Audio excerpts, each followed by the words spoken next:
ये आकाशवाणी रायपुर है। प्रादेशिक समाचार बुलेटिन के साथ मैं अभिलाषा शुक्ला।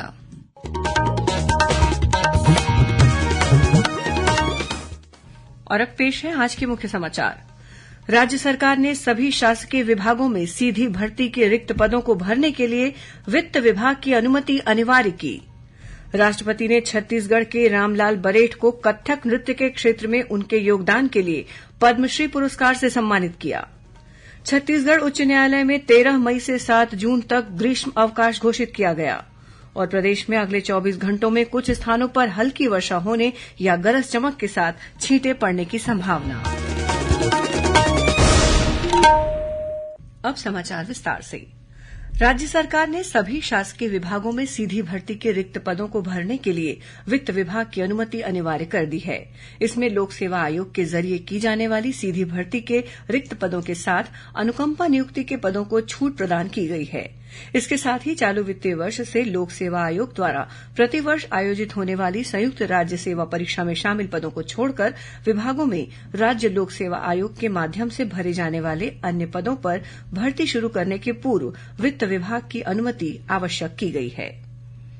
राष्ट्रपति द्रौपदी मुर्मू ने राष्ट्रपति भवन में आयोजित समारोह में जांजगीर चांपा जिले के भंवरमाल गांव के रामलाल बरेठ को कत्थक नृत्य के क्षेत्र में उनके योगदान के लिए पद्मश्री पुरस्कार से सम्मानित किया। रामलाल बरेठ का जन्म 6 मार्च 1936 को हुआ था। श्री बरेठ की कत्थक नृत्य की शिक्षा 5 साल की उम्र में अपने पिता के सानिध्य में शुरू हो गई थी। पंडित रामलाल बरेठ नृत्य के अलावा तबला वादन और गायन में भी पारंगत हैं।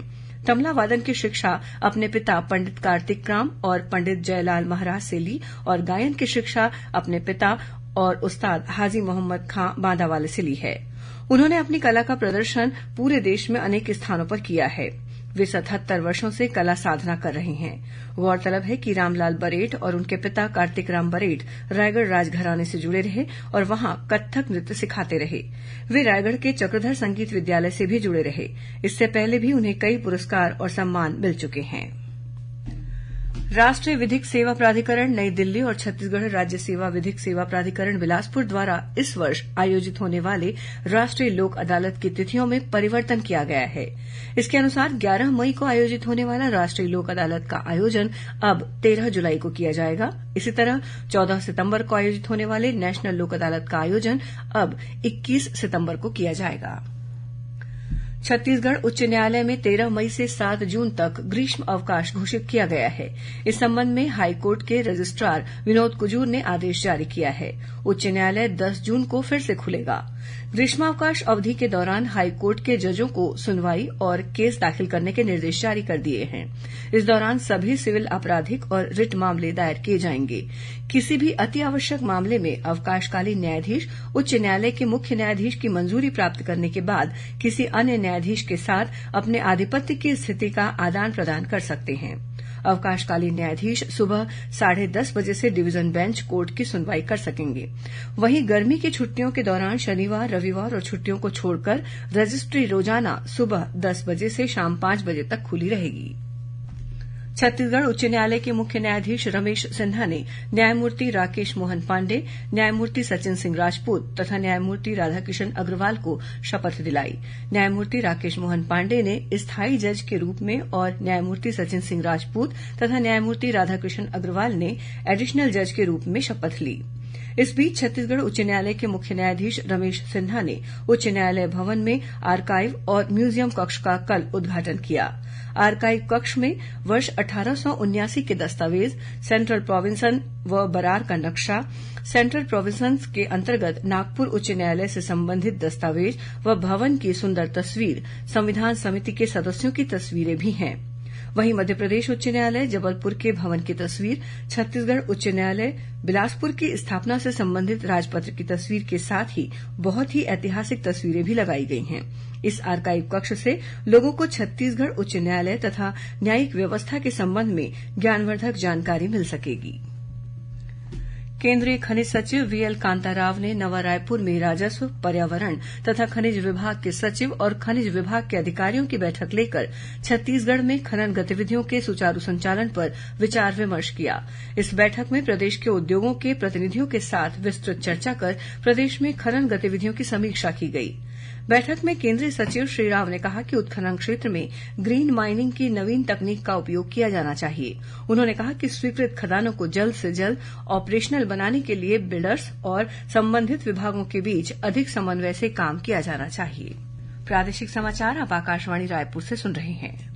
छत्तीसगढ़ की खबरों से है आपका वास्ता और खबरों की विश्वसनीयता से है हमारा वास्ता। आकाशवाणी समाचार रायपुर के प्रादेशिक समाचार बुलेटिन के साथ ही हमारे समसामयिक कार्यक्रम आप रेडियो के अलावा अपने मोबाइल पर भी सुन सकते हैं। आकाशवाणी समाचार फेसबुक, ट्विटर और यूट्यूब पर भी उपलब्ध है। हमारा Facebook page Chhattisgarh news on AIR, Twitter handle CGAIR news और हमारा यूट्यूब चैनल है छत्तीसगढ़ AIR न्यूज। तो अब रेडियो के साथ ही आपके मोबाइल के जरिए भी हम पहुंच रहे हैं आप तक। छत्तीसगढ़ की हर खबर के लिए सुनते रहिए आकाशवाणी समाचार।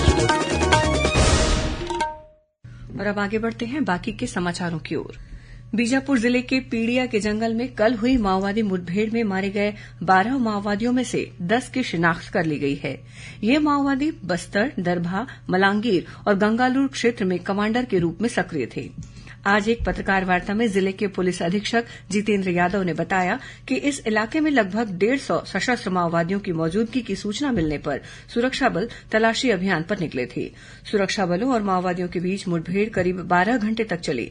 मुठभेड़ के बाद 12 माओवादियों के शव बरामद किए गए। वहीं 3 माओवादी इस मुठभेड़ में घायल हुए हैं, जिन्हें हिरासत में लिया गया है।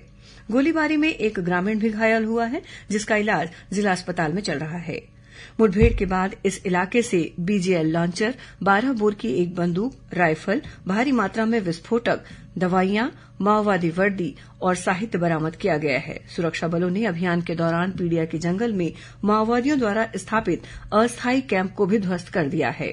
पुलिस अधीक्षक ने बताया कि सुरक्षा बलों को गुमराह करने के लिए माओवादियों ने पुलिस की वर्दी भी अपने साथ रखी थी, जिसे मुठभेड़ के बाद जवानों ने बरामद कर लिया है। भारतीय जनता पार्टी के सांसद विजय बघेल ने आज रायपुर में पत्रकार वार्ता को संबोधित करते हुए पूर्व मुख्यमंत्री भूपेश बघेल के स्वामी आत्मानंद स्कूल का नाम बदलने पर दिए गए बयान की आलोचना की है। उन्होंने कहा कि स्वामी आत्मानंद स्कूल को PM श्री योजना के तहत समाहित करने की योजना है। इससे स्कूलों में गुणवत्ता में सुधार होगा। श्री बघेल ने कहा कि पूर्व मुख्यमंत्री केवल लोगों को गुमराह कर रहे हैं। उन्होंने कहा कि स्वामी आत्मानंद स्कूल के नाम को विलुप्त नहीं किया जा रहा है। श्री बघेल ने पूर्ववर्ती कांग्रेस सरकार पर स्वामी आत्मानंद इंग्लिश माध्यम स्कूल के लिए बजट में प्रावधान नहीं करने का आरोप लगाया। स्टेट GST की टीम ने रायपुर के 3 कारोबारियों के यहां छापा मारकर करोड़ों रुपए की GST चोरी पकड़ी है। GST अधिकारियों ने ड्रीम डेकोरेटर्स, फ्लावर स्टोरी और टेंट फैक्ट्री नाम से संचालित व्यावसायिक प्रतिष्ठानों की जांच की। इन प्रतिष्ठानों ने अपनी गलती स्वीकार करते हुए करीब 4.5 करोड़ रुपए GST मौके पर ही जमा किया। साथ ही इनके पास से भारी मात्रा में टेंट, पर्दे और सजावटी वस्तुओं का अघोषित स्टॉक भी मिला, जिस पर अधिकारियों द्वारा टैक्स और ब्याज लगाया गया। रेलवे द्वारा पुणे और बालेश्वर के बीच एक फेरे के लिए समर स्पेशल ट्रेन चलाई जाएगी। ये ट्रेन 18 मई को पुणे से बालेश्वर के लिए रवाना होगी। वहीं 20 मई को बालेश्वर से पुणे के लिए वापसी करेगी। इस गाड़ी में कुल 22 कोच उपलब्ध रहेंगे।